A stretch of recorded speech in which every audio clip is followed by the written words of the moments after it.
en reverencia a la palabra de Dios para leer Lucas capítulo 23, con lo que es hoy la primera de una serie de 7 mensajes sobre las 7 palabras de Jesús en la cruz. Son realmente 7 frases, pero tradicionalmente se conocen como las 7 palabras de Jesús en la cruz. Y hoy es el primer mensaje de esta serie, el texto en Lucas 23, 26 al 34, donde la Nueva Versión Internacional dice así: cuando se lo llevaban a Jesús, echaron mano de un tal Simón de Cirene, que volvía del campo, y le cargaron la cruz para que la llevara detrás de Jesús.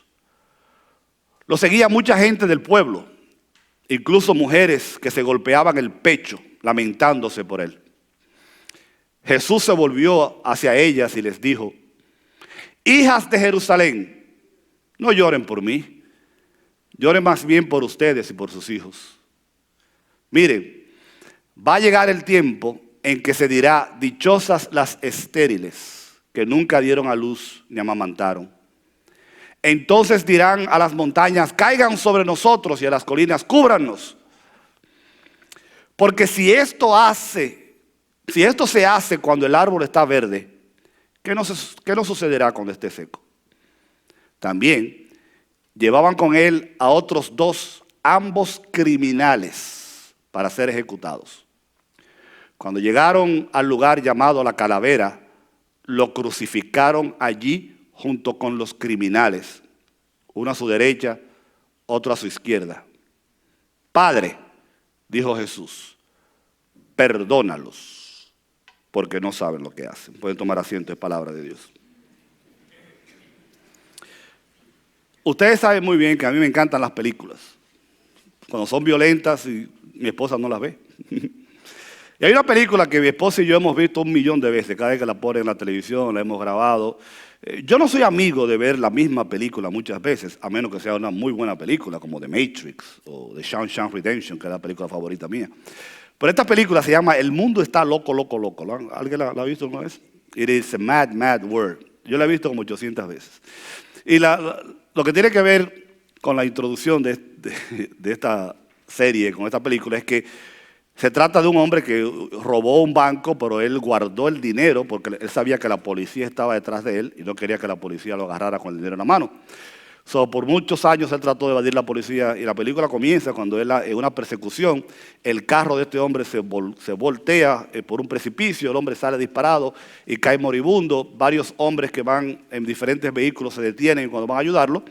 El hombre está a punto de morir y, por supuesto, pasa lo que se supone que pase cuando una persona sabe que está a punto de morir. Las últimas palabras que esta persona dice se supone que deben ser las más importantes, deben ser escogidas con cuidado, porque son tus últimas palabras antes de morir. El hombre escoge el tiempo para decirle a los que están con él dónde está el dinero guardado, porque finalmente él sabía que ya no iba a poder disfrutarlo, y le dice: vayan y búsquenlo, que el dinero está debajo de una gran W, unas palmas que formaban una letra W. Las últimas palabras fueron: it's a big W, it's a big W, una big W, boom, y el hombre finalmente muere. En la historia hay individuos que se supone, la historia recoge que antes de morir sabemos lo que dijeron. En el caso de Jesús, en la serie que comenzamos hoy, sabemos que una vez crucificado, Jesús dijo desde la cruz 7 frases, las cuales van a ser cada una de ellas un mensaje de aquí hasta el domingo de resurrección.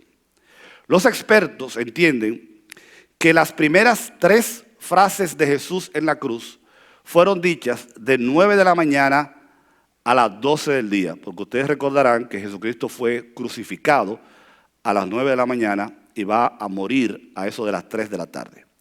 Dependiendo de qué reloj usted utilice para contar las horas, si el tiempo hebreo o el tiempo romano, Jesucristo pasó 6 o 7 horas en la cruz, porque los judíos contaban la hora 0 como una, mientras que los romanos contaban la hora 1 como la hora de 0 a 1, como hacemos nosotros en el día de hoy.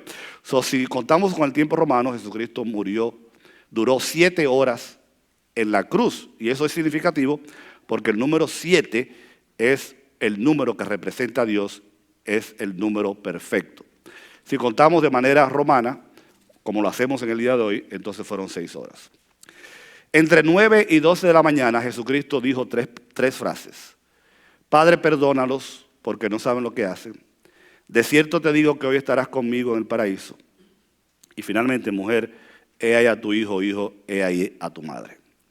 De 12 del mediodía a las 3 de la tarde, cuando la Biblia cuenta que hubo tinieblas en el cielo, Él dijo las otras 4 palabras. La primera, que viene siendo la cuarta, fue Dios mío, ¿por qué me has abandonado? La quinta, tengo sed. La sexta, todo está cumplido, consumado es. Y finalmente, en tus manos encomiendo mi espíritu. Para nosotros va a ser muy importante considerar estas expresiones de Jesucristo en la cruz, porque como hemos dicho ya, fueron sus últimas palabras antes de morir y por supuesto antes de resucitar al tercer día. Ahora, usted y yo sabemos que Jesucristo no estuvo callado durante los 3 años y medio de su ministerio. Él pronunció palabras que probablemente, sin ninguna duda, fueron algunas de las más extraordinarias enseñanzas que jamás la humanidad pudo haber recibido. Jesucristo dijo tantas cosas importantes cuando estuvo vivo y todavía, cuando leemos el pasaje, vemos que en su peregrinar por el Calvario, antes de llegar al Gólgota y ser crucificado, Jesucristo tiene un diálogo con las mujeres que lloraban por su muerte. Le dice, no se preocupen mis hijas, no lloren por mí, lloren por ustedes y por sus hijos, porque en pocas palabras, traduciendo lo que él dijo, si ustedes creen que la cosa está mal ahora, espérense, que se va a poner peor. Y la historia se ha encargado de mostrar que después de todo lo que Jesús pasó, la iglesia primitiva, los primeros 3 siglos del cristianismo, bajo la persecución de Roma y años después a través de la Inquisición y otros movimientos mundiales que hicieron tanto daño y mataron tanta gente y han atacado al cristianismo de una manera tan despiadada, tanto así que en el día de hoy todavía hay lugares donde los cristianos son perseguidos, son maltratados, son encarcelados y son hasta ejecutados. Pero volviendo al tema de las últimas palabras, decía hace un rato que ahí la historia recoge personajes importantes de la historia y lo que dijeron minutos antes de morirse. Por ejemplo, Sócrates, el gran filósofo griego que fue envenenado, se le dio a tomar un veneno. Las últimas palabras antes de morir, dice la historia, fue: Cristo, ahora me acuerdo que le debo un gallo a Asepio. O sea, antes de morirse lo que estaba pensando que le debía un gallo a otro. Muchas de estas palabras que estas personas dijeron, algunas son importantes, otras rayan en lo ridículo, algunas son hasta graciosas. George Washington, quien murió el 14 de diciembre de 1799, antes de morir dijo: déjenme morir tranquilo, no voy a vivir mucho tiempo. Bob Marley, el famoso cantante de reggae jamaiquino, dijo antes de morir: el dinero no puede comprar la vida. Adolf Hitler, el terrible líder alemán de la Segunda Guerra Mundial, momentos antes de suicidarse dijo: mañana muchos van a maldecir mi nombre. Sí, tenía razón. Louis Gay Lussac, famoso químico francés, estando ya moribundo, a punto de morir, y cuando se dio cuenta que la ciencia y la tecnología estaba avanzando tanto, dijo, últimas palabras antes de morirse: es una pena irse ahora, esto comienza a ponerse bueno. Richard Hilton, el dueño de la famosa cadena de hoteles Hilton, que debió ser padre, abuelo, bisabuelo de Paris Hilton, la muchachita esta que se ha vuelto loca gastando todos los cuartos que tiene, ¿saben cuál es?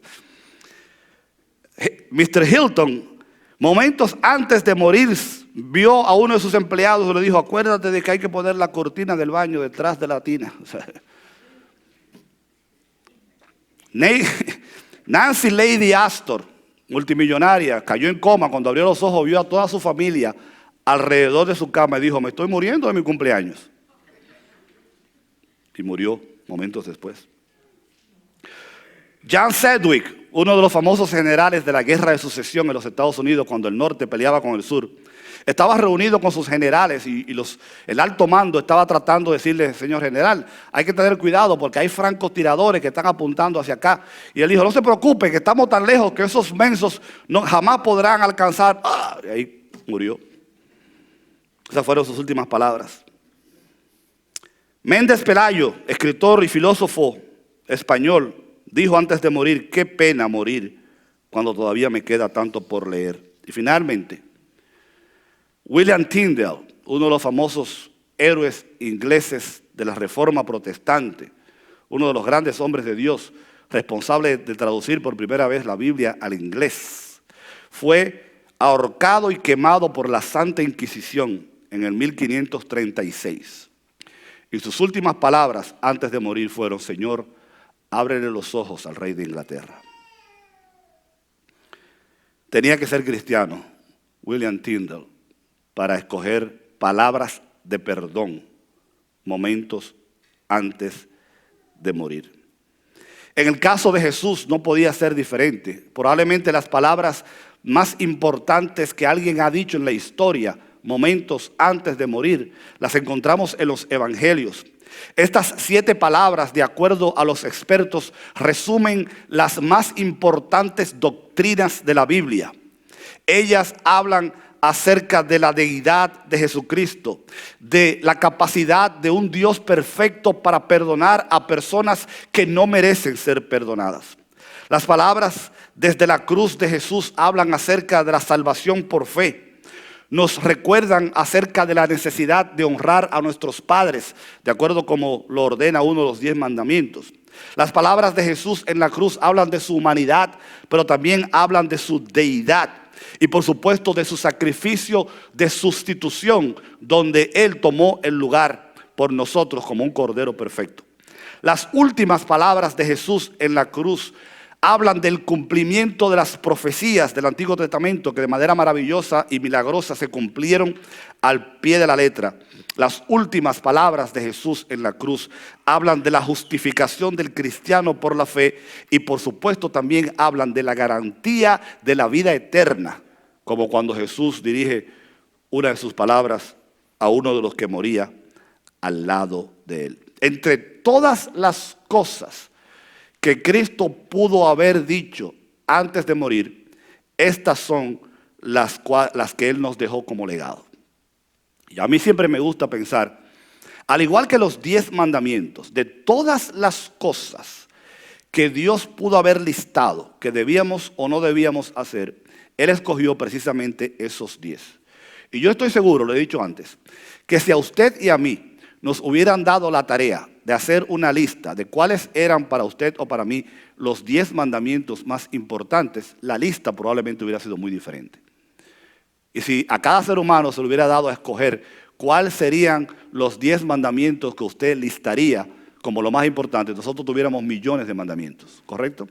De la misma manera, cuando usted y yo partamos de este mundo y tengamos que escoger con cuidado las últimas palabras que les comunicaremos a aquellos que nos van a escuchar, ¿cuáles escogeríamos nosotros? En el día de hoy sabemos que la primera frase que sale de los labios de Jesús en la cruz fue: Padre, perdónalos. Y para que usted y yo entremos en contexto y apreciemos el valor de estas palabras, tenemos que, a pesar de que no estamos en Semana Santa todavía, tenemos que recordar qué fue lo que pasó horas antes de que estas palabras salieran de los labios de Jesús.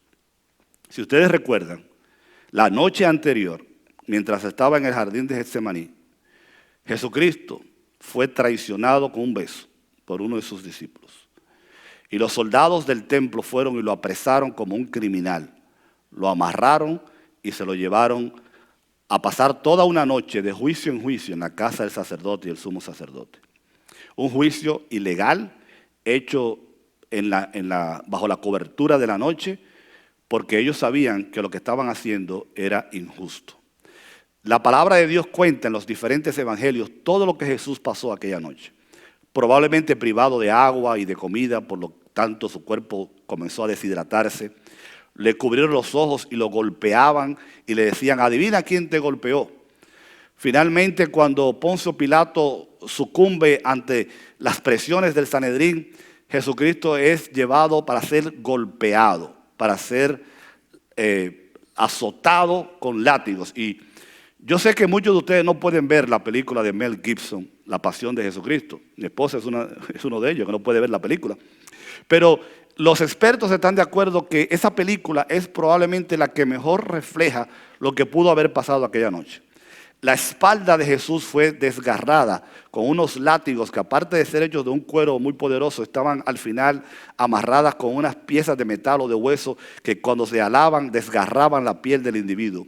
Por lo tanto, el cuerpo de Jesús comenzó a derramar sangre profundamente inmediatamente después que fue azotado.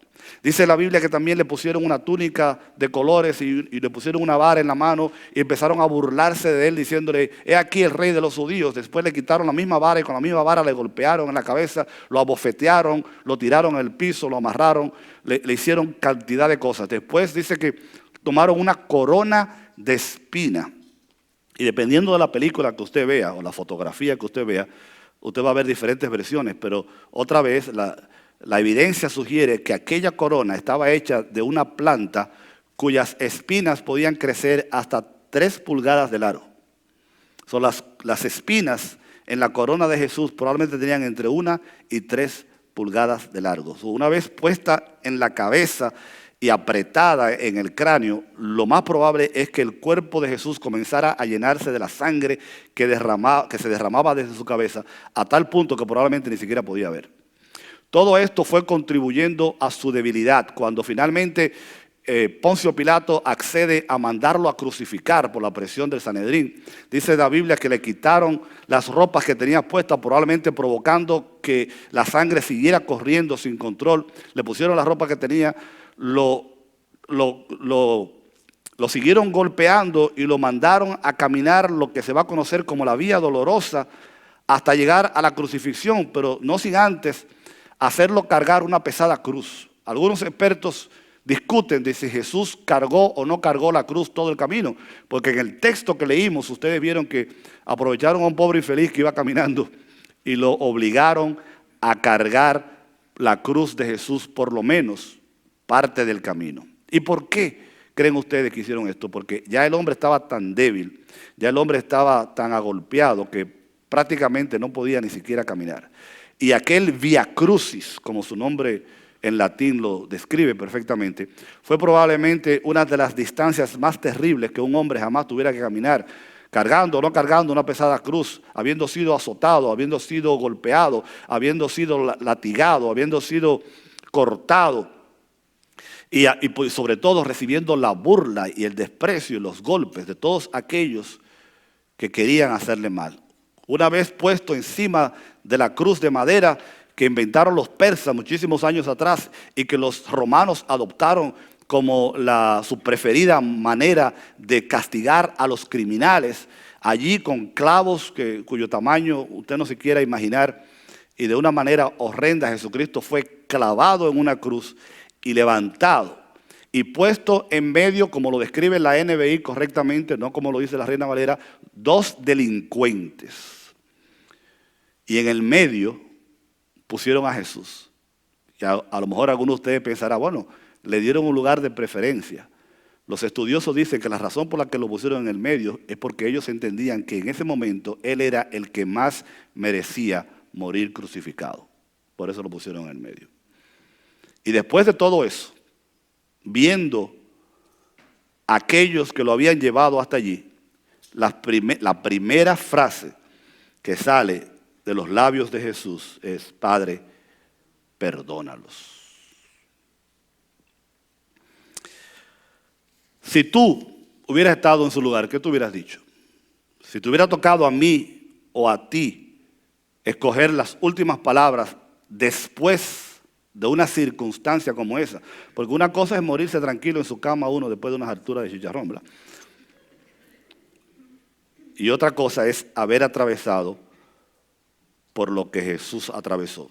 Los historiadores dicen que los condenados a muerte en aquella época tenían la costumbre de maldecir a todo el mundo antes de morirse.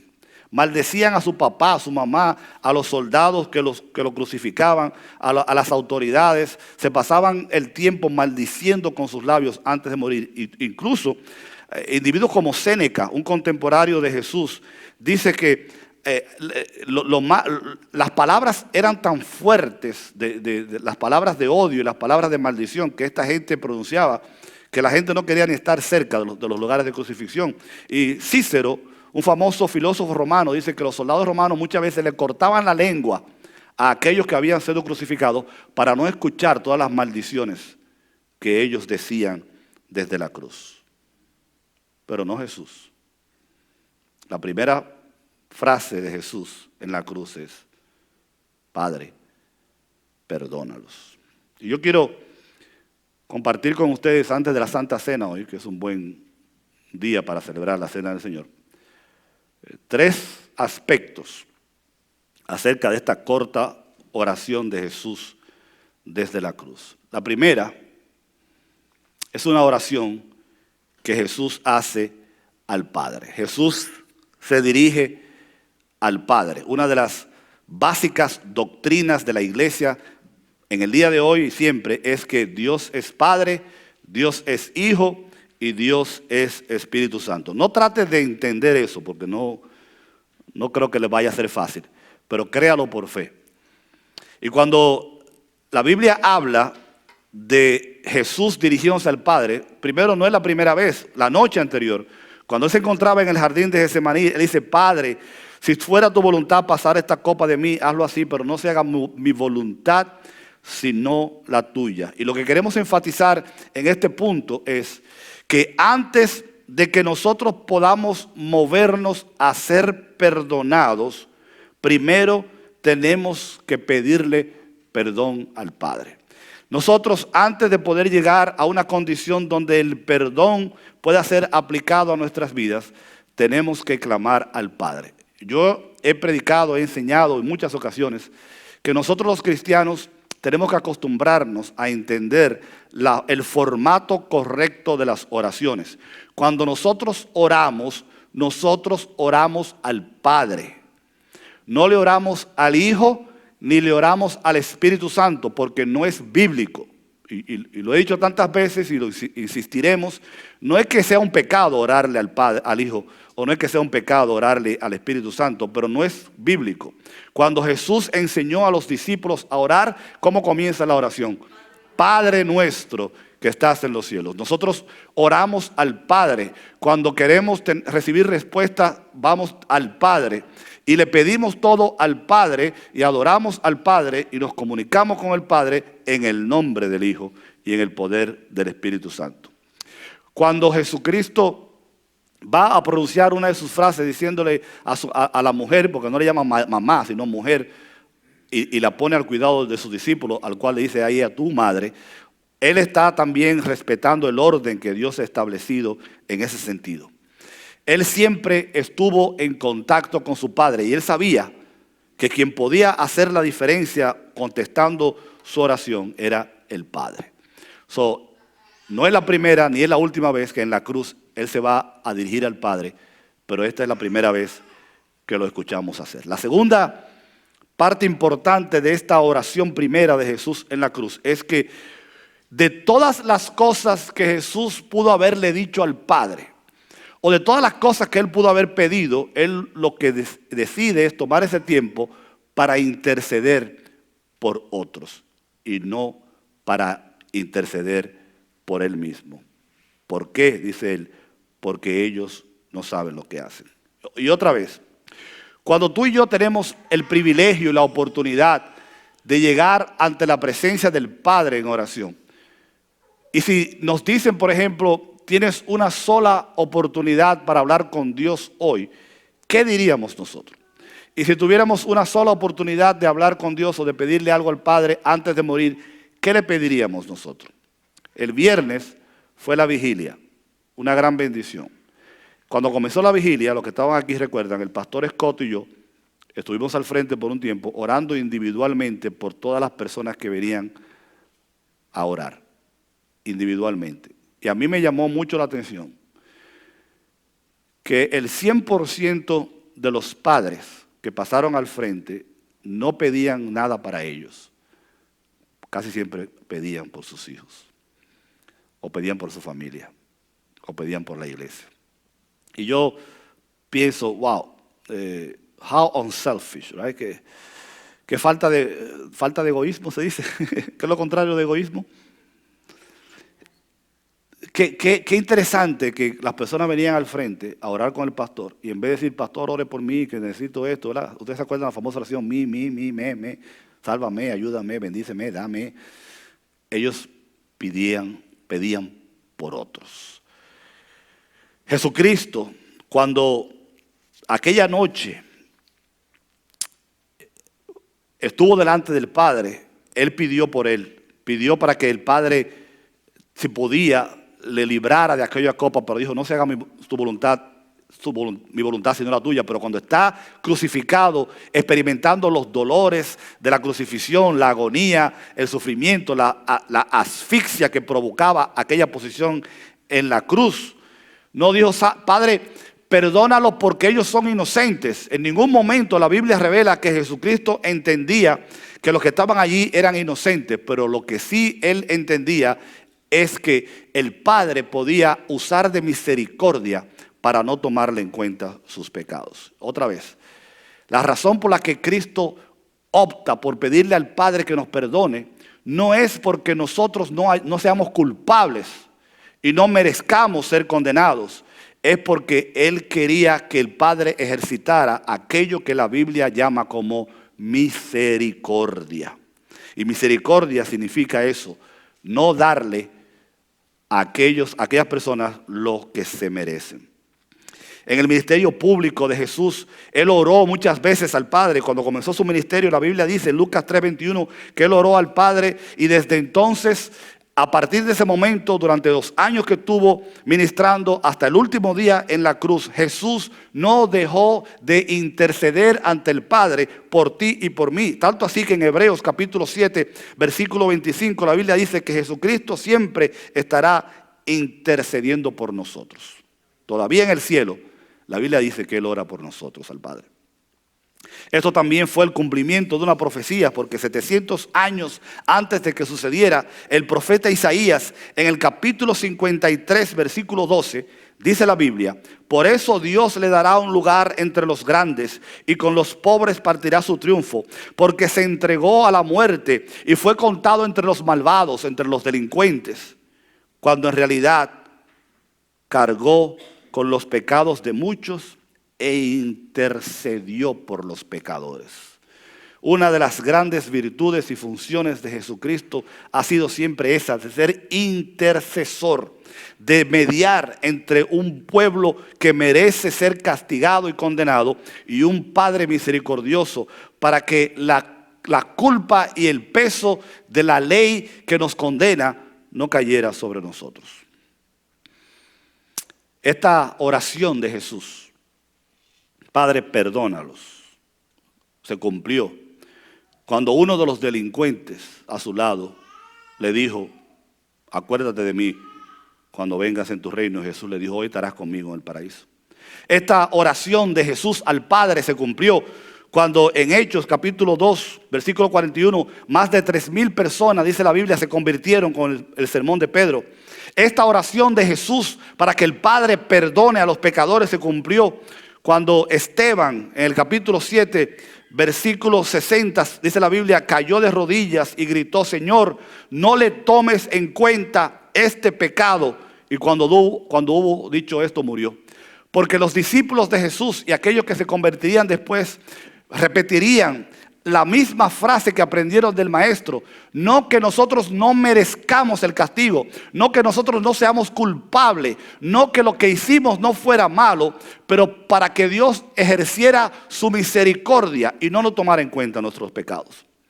Esa oración de Jesús pidiendo al Padre que los perdone se cumplió cuando el apóstol Pablo se va a convertir en Hechos capítulo 9. Y también esa oración se va a seguir cumpliendo a través de la historia cuando millones y millones de personas todos los días rinden su vida a Cristo. Esa oración se cumplió cuando tú y yo aceptamos el perdón de Dios. Y si alguien nos está escuchando y todavía no ha sido recipiente de esa oración, todavía tus pecados no están perdonados, porque el que Jesús lo haya dicho en la cruz no automáticamente aplica para todo el mundo. El apóstol Pablo va a decir en Romanos, si tú confiesas con tu boca que Jesucristo es Dios y crees en tu corazón que Dios lo levantó de los muertos, entonces serás salvo. Pero esa oración de Jesús, Padre, perdónalos, se puede cumplir hoy en tu vida si tú le abres tu corazón al Padre y recibes el perdón que Él ofrece. En tercer lugar, es una oración llena de misericordia, porque como dijimos ya, Jesucristo no va a pedir al Padre que perdone a personas inocentes, porque Dios no tiene por qué perdonar a personas inocentes. Los que necesitan ser perdonados somos tú y yo. Cuando la Biblia dice, perdona a los que no saben lo que hace, lo que está diciendo la palabra de Dios es que ellos no estaban conscientes de su culpabilidad, porque los que lo crucificaron, los que lo golpearon, los que le hicieron tanto daño, los que se burlaron de él, estaban plenamente conscientes de lo que estaban haciendo. Probablemente lo que la palabra de Dios está tratando de decir es que ellos no entendían la gravedad del asunto, no sabían lo que la Biblia va a decir más adelante de que ellos crucificaron a uno que sin saberlo era el Hijo de Dios. El apóstol Pablo va a decir en Efesios capítulo 4, versículo 32, que si ellos hubieran sabido, no hubieran hecho lo que hicieron aquel día. Y finalmente, esta frase de Jesús va a estar cargada de misericordia porque Él entendía que nosotros, por nuestra propia cuenta, no íbamos a poder resolver el problema del pecado y la culpa que merecíamos. Iba a necesitarse un milagro. Y el perdón, como alguien lo ha descrito, es precisamente un milagro. Creo que fue C.S. Lewis que dijo, todo el mundo cree que perdonar es algo extraordinario hasta que tienen que perdonar a alguien. Y yo quiero terminar, porque tenemos Santa Cena, señalando que nosotros los cristianos, una vez que hemos sido recipientes del perdón de Dios, una vez que hemos recibido esta gracia del Padre, una vez que hemos experimentado la cancelación de nuestras deudas, porque cuando Jesús va a decir en la cruz consumado es, está diciendo en el original, todo está pagado.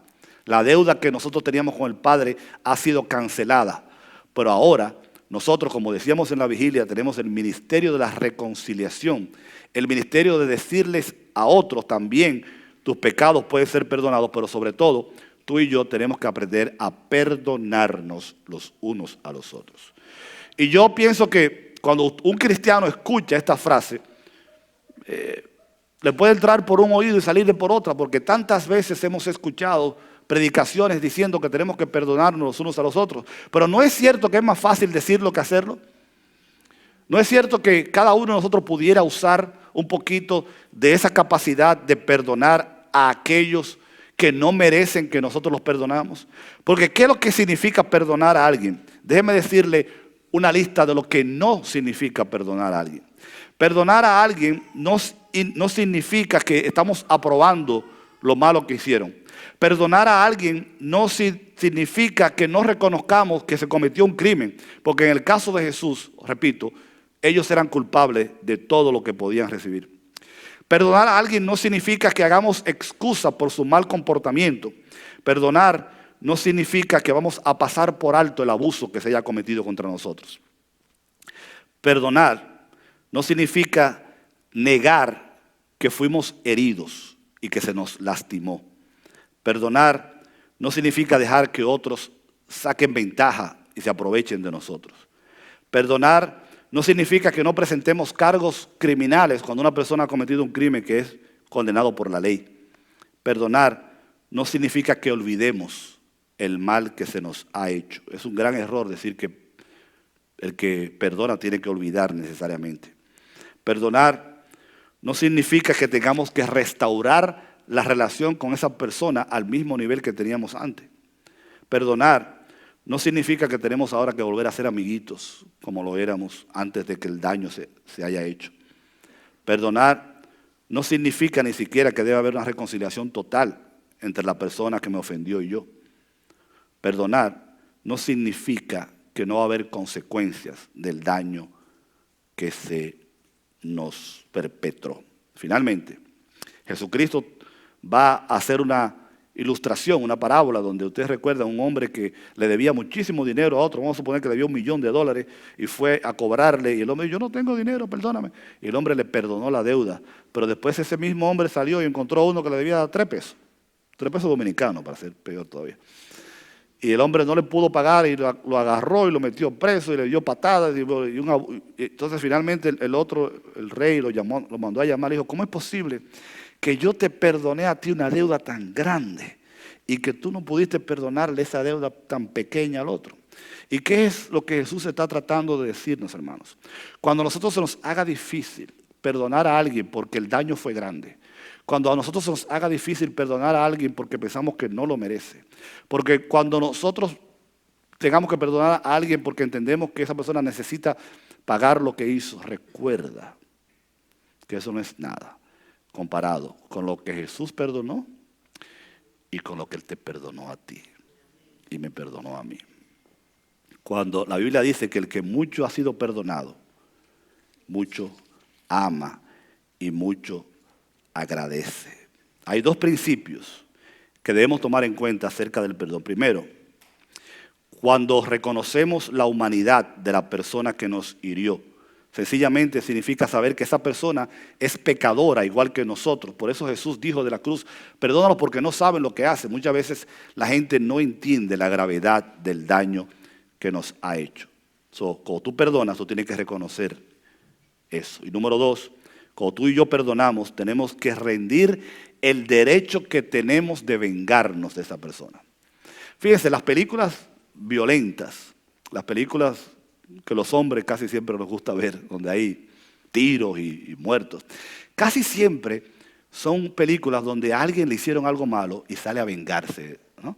Y honestamente hablando, cuando usted está viendo la película, ¿qué es lo que usted más desea?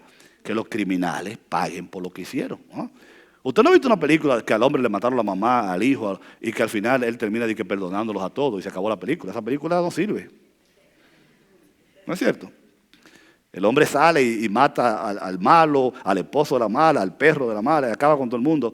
Entonces la gente está satisfecha. Bueno, perdonar implica nosotros rendirle a Cristo el derecho que tenemos de venganza. Porque en la manera, y esto es una fórmula, nuestra capacidad de perdonar va a estar en línea directa con el perdón que nosotros hayamos recibido de Dios. Si usted se considera que ha sido una persona perdonada, acuérdese, eso implica que usted reconoce que lo que hizo mal, que pecó contra Dios, que vivió y que lo único que hizo fue recibir misericordia y gracia de parte de Dios. Una vez que uno es recipiente de esa gracia, uno entonces puede desarrollar la capacidad de perdonarnos los unos a los otros. La Biblia está llena de expresiones y mandamientos que nos ordenan a ejercitar el perdón los unos con los otros, porque Cristo nos perdonó en la cruz para que nosotros nos perdonemos los unos a los otros. Nos ponemos de pie.